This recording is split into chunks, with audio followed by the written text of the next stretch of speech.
Belt pulley power transmission में open belt की surface velocity कैसे निकालते हैं, आज के वीडियो का यही टॉपिक है। नमस्कार दोस्तों, मैं हरिचंद आपके अपने चैनल टेक्निकल हरिसर में आपका स्वागत करता हूं। वीडियो को अंत तक देखें। यदि आपने चैनल सब्सक्राइब नहीं किया तो चैनल को भी सब्सक्राइब कर लें।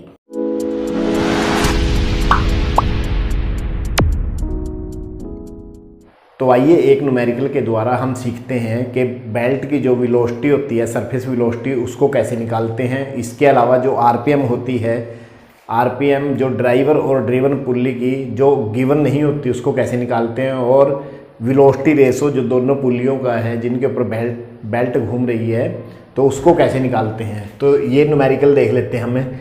इसमें एक ओपन बेल्ट ड्राइव दिया गया है। ओपन बेल्ट ड्राइव मीन्स एक ही जैसे ड्राइवर पुल्ली है, ये ड्रिवन पुल्ली है और इसके ऊपर ये बेल्ट लगी हुई है। ऐसे बेल्ट ये ऐसे मूव कर रही है इसके ऊपर। इसका जो ड्राइवर पुल्ली है इसका डायामीटर गिवन है 300 मिलीमीटर।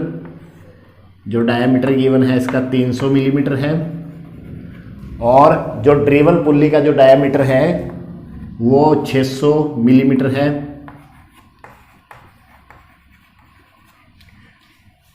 और जो पहली जो ड्राइवर पुल्ली है ये 1200 आरपीएम पे घूम रही है। इसका मतलब जो N1 है वो 1200 है।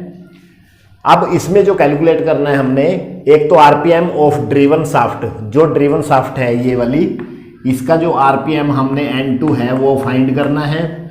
इसके अलावा जो surface velocity of belt, surface velocity of belt क्या होती है, जैसे बेल्ट पुल्ली के ऊपर मूव कर रही है तो जो इसका सरफेस जो टच में है, यदि हम उसको ये मान के चले कि वो स्लिप नहीं करेगी, स्लिप ना होने की कंडीशन में, तो उसकी जो सरफेस वेलोसिटी होती है वो पाई डी एन होती है।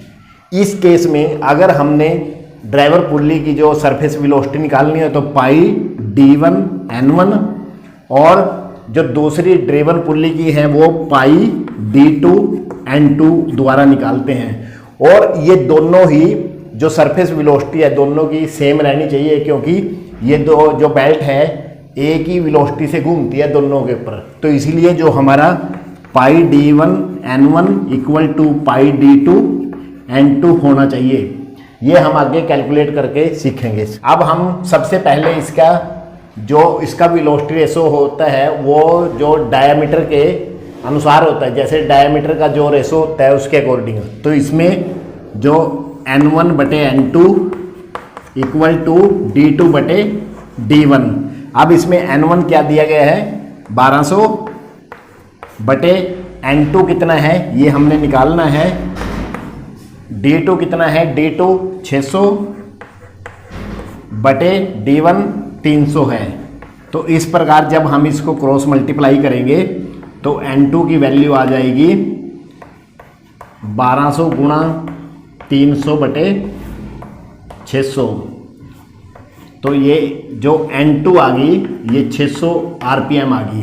कि इसका मतलब जैसे ड्राइवर पुल्ली 1200 आरपीएम पे घूम रही है तो जो ड्रिवन पुल्ली है वो 600 आरपीएम पे घूमेगी। तो इसका जो आंसर आ जाएगा 600 आरपीएम आ जाएगा। ये पहला जो हमारा पॉइंट था इसका आंसर आ गया 600।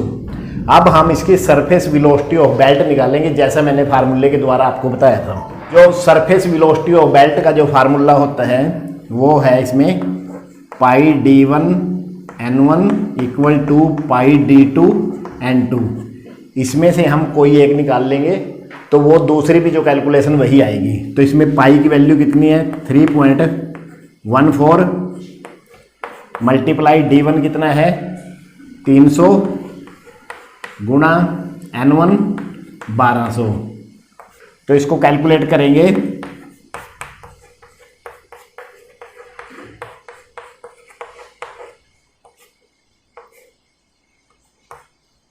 तो इसको कैलकुलेट करके आएगा 11,304,00।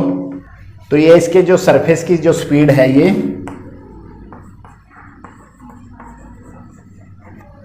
11,304,00 मिलीमीटर प्रति मिनट आएगी, जिसको हम 1000 से इसको हम डिवाइड कर लेंगे तो ये आएगी 1130.4 मीटर प्रति मिनट।